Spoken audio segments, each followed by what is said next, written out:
Hi hello welcome back to my YouTube channel. So ನಾನು ಎದ್ದು ಎಲ್ಲ ರೆಡಿ ಆಗಿದ್ದೀನಿ ಆ್ಯಂಡ್ ಮಕ್ಕಳು ಇಬ್ಬರು ಕೂಡ ಮಲಗಿದ್ದಾರೆ. ಆ್ಯಂಡ್ ಬ್ಯಾಕ್ಗ್ರೌಂಡಲ್ಲಿ ಒಂದು ಸ್ವಲ್ಪ ಮ್ಯೂಸಿಕ್ ಕೇಳಿಸ್ತಾ ಇರ್ಬೋದು ನಿಮಗೆ, ಬಿಕಾಸ್ ಮಲಗಿರ್ಬೇಕಾದ್ರೆ ಮಕ್ಕಳಿಗೆ ಹಾಡಾಕಿ ಮಲಗಿಸ್ತೀವಿ. ನಮ್ಮ ಅಣ್ಣನ ಮಗುಗೆ ಅವಳು ಹಾಡಿಲ್ಲದೆ ಮಲಗೋದೇ ಇಲ್ಲ. ಆ್ಯಂಡ್ ದೇವ್ರ ಹಾಡು ಯಾವುದೇ ರೀತಿ ಫಿಲಮ್ ಸಾಂಗೆಲ್ಲ ಅವಳೇನು ಕೇಳಲ್ಲ. ಮಾದೇಶ್ವರ ಸಾಂಗ್ ಹಾಕಿದ್ರೆ ಅವಳ ಸಾಂಗ್ ಕೇಳಿಕೊಂಡೆ ಮಲ್ಕೊಂಡು ಬಿಡ್ತಾಳೆ ಅವಳು. ಆಮೇಲೆ ಅವಳು ಮಧ್ಯದಲ್ಲಿ ಯಾವಾಗ ಮಲಗಿರ್ತಾಳೋ ಆವಾಗ ಆಫ್ ಮಾಡ್ತೀವಿ. ಸೊ ಇವತ್ತು ನಾನು ಯೂಟ್ಯೂಬ್ ವಿಡಿಯೋ ಮಾಡೋ ಉದ್ದೇಶ ಏನಂದರೆ, ನಾನೊಂದು ಫ್ಲಿಪ್ಕಾರ್ಟಲ್ಲಿ ಆರ್ಡರ್ ಮಾಡಿದ್ದೆ ರಬ್ಬಿಂಗ್ ಸ್ಟೋನ್. ಅಂದರೆ ತೇಯ್ತೀವಿ ಗೊತ್ತಾ, ಗಂಧ ತೇಯೋದು ಅಥವಾ ಏನಾದರೂ ಜಾಕಾಯಿ ತೇಯೋದು, ಅದೆಲ್ಲ ಬಜೆ ತೇಯೋದು, ಆ್ಯಂಡ್ ಏನಾದರೂ ಬಾದಾಮಿ ಗೋಡಂಬಿ ಅದರೆಲ್ಲ ಏನಾದರೂ ಪೇಸ್ಟ್ ಬೇಕು ಅಂದರೆ ತೇಯ್ತೀವಿ ಗೊತ್ತಾ, ಅದರದ್ದು ರಬ್ಬಿಂಗ್ ಸ್ಟೋನ್ನ ನಾನು ಫ್ಲಿಪ್ಕಾರ್ಟಲ್ಲಿ ಆರ್ಡರ್ ಮಾಡಿದ್ದೆ. ಸೊ ಬಂದಿದ್ದು ನಾನು ಮಾಡಿದ ಪರ್ಪಸ್ಸು ಮಗುಗೆ ನಮ್ಗೆ ಗೊತ್ತಿರೋ ಪ್ರಕಾರ ನಾವು ಟ್ರೆಡಿಷ್ನಲಿ ಜಾಕಾಯಿನ ತೇದ್ಬಿಟ್ಟು ಡೈಲಿ ಮಗುಗೆ ಬಾಯಿ ಒಳಗಡೆ ತಿನ್ನಿಸ್ತೀವಿ, ಬಿಕಾಸ್ ಅದು ಜೀರ್ಣ ಆಗಲಿ ಅಂತ. ಸೊ ಆಗಿನ ಕಾಲದಿಂದ ಮಾಡ್ಕೊಂಡು ಬಂದಿರೋದು. ಆ್ಯಂಡ್ ನಾವು ಬೇಡ ಅಂತ ಹೇಳೋದಕ್ಕೆ ಆಗಲ್ಲ, ಬಿಕಾಸ್ ದೊಡ್ಡವ್ರು ಮಾಡೋದೆಲ್ಲ ಒಳ್ಳೇದಕ್ಕೆ ಅಂತ ಹೇಳ್ತೀವಿ. ಸೊ ಅದಕ್ಕೆ ನಿಮ್ಮ ಮುಂದೆನೇ ಇದನ್ನು ಅನ್ಬಾಕ್ಸ್ ಮಾಡೋಣ, ತೋರಿಸೋಣ ಅಂತ. ನೋಡಿದ್ರೆ ಇದು ತುಂಬ ವೆಯ್ಟ್ ಇದೆ ಗೈಸ್, ಸುಮಾರಾಗಿದೆ. ಆ್ಯಂಡ್ ಪ್ರೈಸ್ದು ಅಂತೂ ತುಂಬ ರೀಸನಬಲ್ ಪ್ರೈಸ್. ಇದು ಜಸ್ಟ್ ನನಗಿದು 98 ರುಪೀಸು 100 ರುಪೀಸ್ ಏನೋ ಅಷ್ಟೇ ಕೊಟ್ಟಿದ್ದು ನಾನು ಇದಕ್ಕೆ. ಇವತ್ತು ಬಂದಿದೆ, ನೋಡೋಣ ಯಾವ ರೀತಿ ಇದೆ ಅಂತ. ನನಗಂತೂ ತುಂಬ ವೆಯ್ಟ್ ಇದೆ ಅನಿಸ್ತಾ ಇದೆ. ನಾನು ಆ ಪ್ರೈಸ್ ನೋಡಿ ನಿಜ ಏನು ಅಂದ್ಕೊಂಡೆ, ತುಂಬ ಚಿಕ್ಕದಿರುತ್ತೆ ಅಥವಾ ವೆಯ್ಟ್ ಇರಲ್ಲ. ನೋಡೋಣ ಬಂದಮೇಲೆ, ಯಾಕೆ ಫಸ್ಟು ಜಡ್ಜ್ ಮಾಡೋದು ಅಂತ ಹೇಳಿ ಬುಕ್ ಮಾಡಿದೆ. ಸೊ ಇವಾಗ ಬಂದಿದೆ. ಔಟರ್ ಲುಕ್ಕು ವೆಯ್ಟ್ ನೋಡಿದ್ರೆ ತುಂಬ ದೊಡ್ಡದಾಗೇ ಇದೆ ಅಂತ ಅನ್ನಿಸ್ತಾ ಇದೆ ನನಗೆ. ಸೊ ಆ್ಯಂಡ್ ಇದು ಬಿದ್ದರೆ ಒಡೆದೋಗ್ಬಾರ್ದಲ್ಲ, ಅದಕ್ಕೆ ಕೇರ್ಫುಲ್ಲಾಗಿ ಪ್ಯಾಕ್ ಮಾಡಿದ್ದಾರೆ ಫ್ಲಿಪ್ಕಾರ್ಟ್ ಅವರು. ಪಾಪ ಅವರು ಬೆಳಗ್ಗೆ ನನಗೆ ಕಾಲ್ ಮಾಡಿದರು, ನಾನು ಮಗು ನೋಡ್ಕೊಂಡು ಬ್ಯುಸಿಲಿ ನಾನು ಎತ್ತೇ ಇಲ್ಲ. ಆ್ಯಂಡ್ ಅವ್ರು ನಮ್ಮ ಮನೆ ಏರಿಯಾ ಆಗಿರೋದ್ರಿಂದ ಅವ್ರಿಗೆ ಯಾವಾಗಲೂ ಬುಕ್ ಮಾಡ್ತಾ ಇರ್ತೀವಲ್ಲ, ಇವರೇ ಇರ್ಬೋದು ಅಂತ ಪಾಪ ಅಂದಾಜಲ್ಲಿ ಬಂದಿದ್ದಾರೆ. 3 to 4 ಟೈಮ್ಸ್ ನನಗೆ ಕಾಲ್ ಮಾಡಿದ್ದಾರೆ. So thank you. ಅದೇ ಬೇರೆಯವರಾಗಿದ್ದರೆ ಹೋಗ್ಬಿಡ್ತಾಯಿದ್ರು, ಯಾವಾಗಾದರೂ ಇವ್ರು ಕಾಲ್ ಮಾಡಿಕೊಳ್ಳಿ ಅಥವಾ ನಾಳೆ ಕೊಡೋಣ ಅಂತ. ಸೊ ಕೆಲವ್ರು ಹಿಂಗಿರ್ತಾರೆ ಅಲ್ವಾ, ಜೆನ್ಯೂನಾಗಿ ವರ್ಕ್ ಮಾಡೋರು. ಆ್ಯಂಡ್ ಅವ್ರಿಗೆ ನಾನು ಅಂತ ಅಂದ್ಕೊಂಡು ಬಂದಿದ್ದಾರೆ ಪಾಪ. ಆ್ಯಂಡ್ ಯೂಶ್ವಲಿ ನಾವು ಬುಕ್ ಮಾಡ್ತಾ ಇರ್ತೀವಲ್ಲ, ನಮ್ಮ ನೇಮ್ಸ್ ನೋಡ್ತಾ ಇರ್ತಾರೆ, ನಮ್ಮ ಏರಿಯಾನೇ ಆಗಿರೋದ್ರಿಂದ ಇವರೇ ಇರಬೇಕು ಅಂತ ಹೇಳಿ ಬಂದು ಕೊಟ್ಬಿಟ್ಟು ಹೋದರು. ಸೊ ಥ್ಯಾಂಕ್ ಯು ಅವ್ರಿಗೆ. ಅವ್ರ ಹೆಸರು ಪಾಪ ಗೊತ್ತಿಲ್ಲ ನನಗೆ. ಸೊ ಈ ರೀತಿ ಇದೆ. ನಾನು ಮಾತಾಡ್ತಾ ಇದ್ದರೆ ನಮ್ಮ ಮಗಳು ನೋಡ್ತಾ ಇದ್ದಾಳೆ. ಸೊ ನೀವು ನೋಡ್ಬೋದು. ಎಸ್, ಪುಡಿ ಇನ್ನೂ ಹಂಗೆ ಇದೆ. ಇದನ್ನು ವಾಶ್ ಮಾಡ್ಕೋಬೋದು. ತುಂಬ ವೆಯ್ಟ್ ಇದೆ. ಆ್ಯಂಡ್ ನಮ್ಗೆ ಇಷ್ಟೇ ಇಂಚೆ ಬೇಕಾಗಿತ್ತು ನಮಗೆ. ನೋಡಿ, ಇದು ತೇಯೋ ಕಲ್ಲು ಹೀಗಿದೆ. ಸೊ ಯಾರಿಗಾದರೂ ಬೇಕು ಅಂದರೆ ಆರಾಮಾಗಿ ಬುಕ್ ಮಾಡ್ಕೋಬೋದು. ನಾನು ಲಿಂಕ್ನ ಬೇಕಾದ್ರೆ ಡಿಸ್ಕ್ರಿಪ್ಷನಲ್ಲಿ ಹಾಕಿರ್ತೀನಿ. ವರ್ತ್ ನಾವು 98 100 ಅಥವಾ 110 ಒಳಗೆ ಅಂತಲೇ ಅಂದ್ಕೊಳ್ಳಿ. ನಾನು ಇದನ್ನು ಕೊಟ್ಟಿದ್ದು ತುಂಬ ರೀಸನಬಲ್ ಆಗಿದೆ ಪ್ರೈಸು. ಆ್ಯಂಡ್ ಇಲ್ಲಿ ಸ್ವಲ್ಪ ಇಲ್ಲಿ ನೋಡ್ಬೋದು ನೀವು. ಇದು ನಮ್ಗೆ ಗೊತ್ತಿರುತ್ತಲ್ಲ, ಇದನ್ನು ಮಾಡಬೇಕಾದ್ರೆ ಆ ಬೂದಿ ಥರ ಕೈಯಲ್ಲಿ ಮೆತ್ಕೊಳ್ಳುತ್ತೆ. ಇದನ್ನು ವಾಶ್ ಮಾಡಿದ್ರೆ ಐ ಥಿಂಕ್ ಸೊ ಸರಿ ಹೋಗುತ್ತೆ ಅಂತ. ಆ್ಯಂಡ್ ಮೇಲ್ಗಡೆ ಲೇಯರು ಅಷ್ಟೇ ಆರಾಮಾಗಿ ತೇಯ್ಬೋದು, ತುಂಬ ರಫ್ ಇದೆ. ಸೊ ನಿಮಗೆ ಬಾದಾಮಿ ಅಥವಾ ಜಾಕಾಯಿ ಏನಾದರೂ ತೇಯಬೇಕು ಅಂದರೆ ಆರಾಮಾಗಿ ಇದ್ರ ಮೇಲೆ ಮಾಡ್ಕೋಬೋದು. ಸೊ ಇದು ನನಗೆ ತುಂಬ ವರ್ತ್ ಅಂತ ಅನ್ನಿಸ್ತು. ಗುಡ್. ಎಸ್, ಯಾರಿಗಾದರೂ ಬೇಕು ಇದು ಅಂದರೆ ಬುಕ್ ಮಾಡ್ಕೊಳ್ಳಿ, ಓಕೆನಾ. ಆ್ಯಂಡ್ ಇವತ್ತಿಂದು ಡೈಲಿ ವ್ಲಾಗ್ ಇದೆ. ಯಾಕಂದರೆ ಬೆಳಗ್ಗೆ ಎದ್ದು ನಾನು ಏನೂ ಮಾಡೋಕ್ಕಾಗಲಿಲ್ಲ, ಬಿಕಾಸ್ ಗೊತ್ತಲ್ಲ, ಮಗು ಒಂದೊಂದು ಸಲ ಕೈ ಬಿಡಲ್ಲ. ಆ್ಯಂಡ್ ನಮ್ಮ ಅತ್ತಿಗೆನೂ ವರ್ಕಿಂಗ್ ಇರೋದ್ರಿಂದ ಇಬ್ಬರೂ ಎದ್ದಿದ್ರು ಒಂದೇ ಸಲ. ಸೊ ಅವ್ರನ್ನೂ ಆಟ ಆಡಿಸ್ಕೊಂಡು ನಾನು ಹಂಗೆ ಟೈಮ್ ಪಾಸ್ ಮಾಡಿದೆ. ಹಾಯ್, ಟೈಮ್ ಆಲ್ರೆಡಿ ಸಾಯಂಕಾಲ 6 ಗಂಟೆ. ಸೊ ನಾನು ಚೆನ್ನಾಗಿ ನಿದ್ದೆ ಮಾಡಿಬಿಟ್ಟಿದ್ದೆ ಮಗು ಜೊತೆ. ಮಗುನೂ ಮಲಗಿತ್ತು. ಸೊ ಇವತ್ತು 15th ಅಂದರೆ ನಮ್ಮ ಪಾಪುಗೆ 2 months ಕಂಪ್ಲೀಟ್ ಆಗಿದೆ. ಅದಕ್ಕೆ ಅದರದ್ದು ಏನಾದರೂ ಥೀಮ್ದು ಫೋಟೋಶೂಟ್ ಮಾಡೋಣ ಅಂತ ಅಂದ್ಕೊಂಡಿದ್ದೀವಿ. So every month, last month ಕೂಡ ಮಾಡಿದೆ, ಎವ್ರಿ ಮಂತ್ ಒಂದೊಂದು ಥೀಮ್ ಫೋಟೋಶೂಟ್ ಮಾಡೋಣ ಅಂತ ಅಂದ್ಕೊಂಡಿದ್ದೀವಿ. ಸೊ ಬನ್ನಿ ಯಾವ ರೀತಿ ರೆಡಿ ಮಾಡ್ತೀವಿ ಅಂತ ನೋಡೋಣ.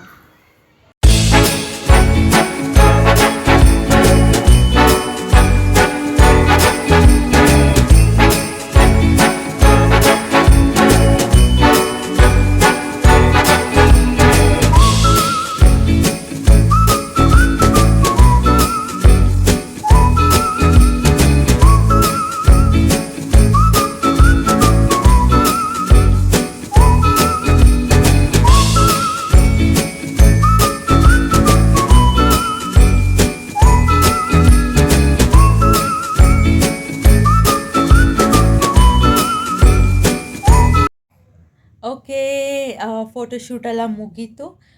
ಯಾವುದೋ ಒಂದು ಥೀಮ್ನ ನೋಡಿದ್ದೆ ನಾನು, ಯಾರೋ ಮಾಡಿದ್ದಿದ್ದು. ಸೊ ಅದೇ ಮಾಡೋಣ ಅಂತ ಅಂದ್ಕೊಂಡು, ಆ್ಯಂಡ್ ಆ ಐಟಮ್ಸು ಕೂಡ ಮನೇಲೇ ಇತ್ತು. ಸೊ ಆ ಥೀಮಲ್ಲೇ ಫೋಟೋಶೂಟ್ ಮಾಡಿದೆ. ಆ್ಯಂಡ್ ನನಗೆ 2 months ಆಗೋಯ್ತು ಆಗಲೇ ಮಗುಗೆ. 2 months ಕಂಪ್ಲೀಟಾಗಿ 3 months ಆಗೋಗಿದೆ ಅಂತ ನನಗೆ ಆಶ್ಚರ್ಯ ಪಡಲೋ ಖುಷಿ ಪಡಲೋ ಗೊತ್ತಾಗ್ತಾ ಇಲ್ಲ. ಬಿಕಾಸ್ ನಿನ್ನೆ ಮೊನ್ನೆ ನಾನು ಹಾಸ್ಪಿಟಲಲ್ಲಿ ಡೆಲಿವರಿ ಆಗಿ ಬಂದಿರೋ ಫೀಲು. ಸೊ ದಿನ ಎಷ್ಟು ಬೇಗ ಕಳೆದೋಗುತ್ತೆ ಅಲ್ವಾ ಗೈಸ್. ಆ್ಯಂಡ್ ಮಗು ಇರೋದ್ರಿಂದ ನಿಮಗೆ ಒಂದು ದಿನ ಎಷ್ಟು ಬೇಗ ಹೊರಟೋಗುತ್ತೆ ಅಂತಲೇ ಗೊತ್ತಾಗಲ್ಲ. ನಾನು ಯೋಚನೆ ಮಾಡ್ತಾಯಿದ್ದೆ, ನಾನು ಯಾವತ್ತೂ ಮನೇಲಿ ಕೂರಲಿಲ್ಲ. ಬೆಳಗ್ಗೆ ಹೋದರೆ ಸಾಯಂಕಾಲ ಬರೋದು ಆ ಥರನೇ. ಬಿಕಾಸ್ ಆವಾಗಿಂದನೂ ನಾನು ಸ್ವಲ್ಪ ತುಂಬ ಆ್ಯಕ್ಟಿವ್ ಆಗಿದೆ. ಕಾಲೇಜ್ ಡೇಸಲ್ಲೂ ಅಷ್ಟೇ ಎಲ್ಲದರಲ್ಲೂ ಪಾರ್ಟಿಸಿಪೇಟ್ ಮಾಡ್ತಾಯಿದ್ದೆ. ಆ್ಯಂಡ್ ಮನೆಯಲ್ಲಿ ಇದ್ದಿದ್ದು ನಾನು ತುಂಬ ರೇರು. ಆ್ಯಂಡ್ ವರ್ಕಿಂಗ್ ಇರೋದ್ರಿಂದ ಬೆಳಗ್ಗೆ ಹೋದರೆ ಸಾಯಂಕಾಲ ಬರ್ತಾಯಿದ್ವಿ. ಆ್ಯಂಡ್ ನಾನು ಅನ್ಕೋತಾ ಇದ್ದೆ, ಹೆಂಗಪ್ಪ ನಾನು 3 ಹೊತ್ತೂ ಮನೇಲೇ ನಾನು ಇರ್ತೀನಾ, ನನ್ನ ಕೈಲಿ ಆಗುತ್ತಾ ಅಂತ. ಬಿಕಾಸ್ ಅದೊಂದು ಬಿಗ್ ಚಾಲೆಂಜ್ ಇತ್ತು ಗೈಸ್, ನಿಜವಾಗ್ಲೂ ಹೇಳಬೇಕು. ಬಿಕಾಸ್ ನನಗೆ ಮನೇಲೇ ಕೂತ್ಕೊಂಡಿರೋದು ಆವಾಗಿಂದ ಅಭ್ಯಾಸ ಇಲ್ವಲ್ಲ, ಅದರಿಂದ ನನಗೆ ಆಗುತ್ತಾ, ನಾನು ಫೇಸ್ ಮಾಡ್ತೀನಾ ಅಂತ. ವರ್ಕಿಂಗ್ ಇರೋದ್ರಿಂದ ಸಂಡೇ ಅಂದರೆ ನಮಗೆ ಖುಷಿ. ಯಾಕಂದರೆ ಅಷ್ಟು ದಿನ ವರ್ಕಿಂಗ್ ಇರುತ್ತೆ. ಸಂಡೇ ನಮ್ಮ ಸಣ್ಣ ಪುಟ್ಟ ನಮ್ಮ ಪರ್ಸ್ನಲ್ ವರ್ಕ್ ಏನೇನಿರುತ್ತೋ ಅದನ್ನೆಲ್ಲ ಕಂಪ್ಲೀಟ್ ಮಾಡ್ಕೋಬೋದು. ಆ್ಯಂಡ್ ನಮಗೂ ಒಂದು ಮೈಂಡ್ ರೆಸ್ಟ್ ಅನ್ನೋದಿರುತ್ತೆ, ಅಥವಾ ಬಾಡಿ ರೆಸ್ಟ್ ಅನ್ನೋದಿರುತ್ತೆ ಅಂತ. ಬಟ್ ಇಷ್ಟು ತಿಂಗಳು ನಾನು ಮನೇಲೇ ಒಳಗಡೆನೇ ಇರ್ತೀನಾ ಅಂತ ನನಗೂ ಡೌಟ್ ಇತ್ತು. ಬಟ್ ಮಗು ಆದಮೇಲೆ ನಿಮಗೆ ಒಂದು ದಿನ ಹೇಗೆ ಹೋಗ್ಬಿಡುತ್ತೆ ಅಂತಲೇ ಗೊತ್ತಾಗಲ್ಲ. ಕೆಲವೊಂದು ದಿನ ಓಕೆ, ಏನು ಕೆಲಸ ಇರಲ್ಲ, ಅಥವಾ ಮಗು ಮಲಗಿರುತ್ತೆ, ಆ ಥರ ಇದ್ದಾಗ ಒಂದು ಸ್ವಲ್ಪ ಅನಿಸುತ್ತೆ. ಬಟ್ ಮಿಕ್ಕಿದ ದಿನ ನಿಮಗೆ ಡೈಲಿ ದಿನ ಹೇಗೆ ಹೋಗುತ್ತೆ ಅಂತಲೇ ಗೊತ್ತಾಗಲ್ಲ. ಬಿಕಾಸ್ ಬೆಳಗ್ಗೆ ನಾವು ಕೂಡ ಮಗು ಜೊತೆ ಲೇಟಾಗಿ ಎದ್ದೇಳ್ತೀವಿ, ಆ್ಯಂಡ್ ನೈಟ್ ಮಲಗಿರಲ್ಲ. ಆ್ಯಂಡ್ ಮಗುನ ನೋಡ್ಕೊಳ್ಳೋದು, ಅದನ್ನು ಕೇರ್ ಮಾಡೋದು, ಅದು ಡೈಪರ್ ಚೇಂಜ್ ಮಾಡೋದು, ಆ್ಯಂಡ್ ಅದು ಎದ್ದಿದ ತಕ್ಷಣ ಅದಕ್ಕೆ ಯಾವ್ಯಾವುದು ಟಾನಿಕ್ಸ್ ಇದೆ ಅಥವಾ ಸಿರಪ್ಸ್ ಇದೆ ಡಾಕ್ಟರ್ ಸಜೆಸ್ಟ್ ಮಾಡಿರೋದು, ಅದನ್ನೆಲ್ಲ ಹಾಕೋದು, ಇದನ್ನು ನೋಡ್ಕೊಳ್ಳೋ ಅಷ್ಟರಲ್ಲಿನೇ ನಮಗೆ ದಿನ ಹೊರಟೋಗುತ್ತೆ. ಸೊ 2 ಕಂಪ್ಲೀಟಾಗಿ 3ಗೆ ಬಿದ್ದಿದೆ. ಆ್ಯಂಡ್ ಎಷ್ಟು ಬೇಗ ಮಕ್ಕಳು ಬೆಳೆದು ಬಿಡ್ತಾರಲ್ವ. ಆ್ಯಂಡ್ ಆ ನ್ಯೂ ಬಾರ್ನ್ ಫೇಸ್ ಇರುತ್ತಲ್ಲ, ಅದನ್ನು ಎಕ್ಸ್ಪೀರಿಯೆನ್ಸ್ ಮಾಡೋದೇ ಒಂದು ದೊಡ್ಡ ಖುಷಿ ನಮಗೆ. And as well as challenge ಕೂಡ. ಸೊ ಖುಷಿ ಆಗ್ತಾಯಿದೆ.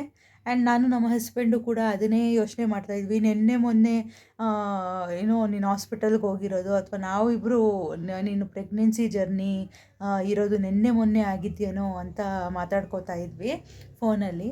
ಆ್ಯಂಡ್ ನಾನು ನಮ್ಮ ಹಸ್ಬೆಂಡ್ ಅದನ್ನೇ ಹೇಳ್ತಾ ಇದ್ವಿ, ಇಷ್ಟು ದಿನ ನಾವಿಬ್ಬರೂ ಇದ್ವಿ, ಇವಾಗ ನಮ್ಮ ಪಾಪು ಒಂದು ಆ್ಯಡ್ ಆನ್ ಆಗಿದೆ.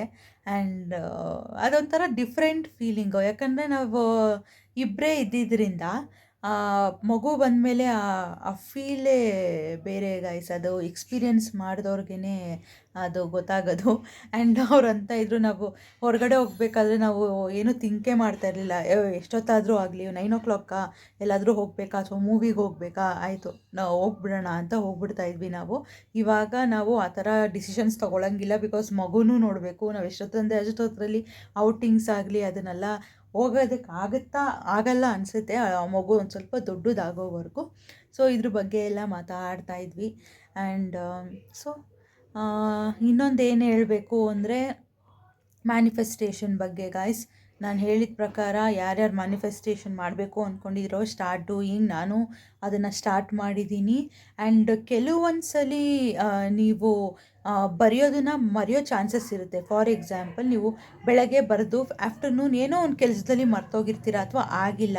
ಡೋಂಟ್ ವರಿ, ಅದನ್ನು 6 ಟೈಮ್ಸ್ ಪ್ಲಸ್ 9 ಟೈಮ್ಸು ನೀವು ನೈಟ್ ಹೊತ್ತು ಬರಿಬೋದು. ನಾನು 6 ಟೈಮ್ಸ್ ಬರ್ದಿಲ್ಲ ಹಂಗಂದ್ರೆ ಇವತ್ತು ಸ್ಟಾಪ್ ಆಗೋಗುತ್ತಾ ಅಂದರೆ ಖಂಡಿತ ಸ್ಟಾಪ್ ಆಗಲ್ಲ. ಆ 11-11 ಕಾನ್ಸೆಪ್ಟ್ ನಾನು ಹೇಳಿದ್ದೇನಕ್ಕೆ ಅಂದರೆ, ಆ ಟೈಮಲ್ಲಿ ನೀವೇನು ಅಚೀವ್ ಮಾಡ್ಕೋಬೇಕಂತಿದ್ದೀರೋ ಅದ್ರ ಬಗ್ಗೆ ಯೋಚನೆ ಮಾಡಿ ಅಂತ ನಾನು ನಿಮ್ಗೆ ಹೇಳಿದ್ದೀನಿ.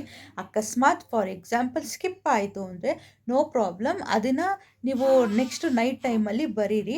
ಆ್ಯಂಡ್ ವಿಷನ್ ಬೋರ್ಡ್ ಬಗ್ಗೆ ಕೂಡ ನಾನು ಹೇಳಿದೆ ನಿಮಗೆ. ನೆಕ್ಸ್ಟ್ ಫ್ಯೂಚರ್ ವ್ಲಾಗಲ್ಲಿ ನಾನು ವಿಷನ್ ಬೋರ್ಡ್ ಹೇಗೆ ಮಾಡೋದು ಅಂತ ಹೇಳ್ಕೊಡ್ತೀನಿ. ಅಲ್ಲಿವರೆಗೂ ನಾನು ನಿಮಗೆ ಹೇಳಿದ್ನಲ್ಲ, ನಿಮ್ಮ ಏನೇನು ಆಗಬೇಕು ಅದೆಲ್ಲ ಇಮೇಜಸ್ ನಿಮಗೆ ನೀವು ಸ್ಕ್ರೀನ್ಶಾಟ್ ತೊಗೊಂಡು ಬೇಕಾದ್ರೆ ನಿಮ್ಮ ಸ್ಕ್ರೀನ್ ಸೇವರ್ ಆಗಿ ವಾಲ್ಪೇಪರ್ ಆಗಿ ಯೂಸ್ ಮಾಡ್ಬೋದು ಅಂತ. ಸೊ ಅದನ್ನು ಮಾಡಿ. ಸೊ ಇವತ್ತಿನ ವ್ಲಾಗ್ ಇಷ್ಟ ಆಗಿರುತ್ತೆ. ಆ್ಯಂಡ್ ಕಂಟಿನ್ಯೂಷನಲ್ಲಿ ಇವತ್ತು ಊಟ ಮಾಡಿಕೊಂಡು ನಾನು ಅದೇ ಇರುತ್ತಲ್ಲ, ನನ್ನ ಗೋಲ್ನೆಲ್ಲ ನಾನು ಬರ್ಕೊಂಡು, ಮಗು ಎಷ್ಟು ಗಂಟೆಗೆ ಮಲಗುತ್ತೋ ನಾನು ಕೂಡ ಅಷ್ಟು ಗಂಟೆಗೆ ಮಲ್ಕೊಳ್ತೀನಿ. ನನ್ನ ವ್ಲಾಗ್ ನಿಮಗೆಲ್ಲ ಇಷ್ಟ ಆಗಿದೆ ಅಂತ ಅಂದ್ಕೊಳ್ತೀನಿ. ಸೊ ಲೈಕ್ ಮಾಡಿ, ಕಮೆಂಟ್ ಮಾಡಿ, if you have any doubts follow ಮಾಡಿ ಹಾಗೂ ಸಬ್ಸ್ಕ್ರೈಬ್ ಮಾಡಿ. Bye, thank you, good night.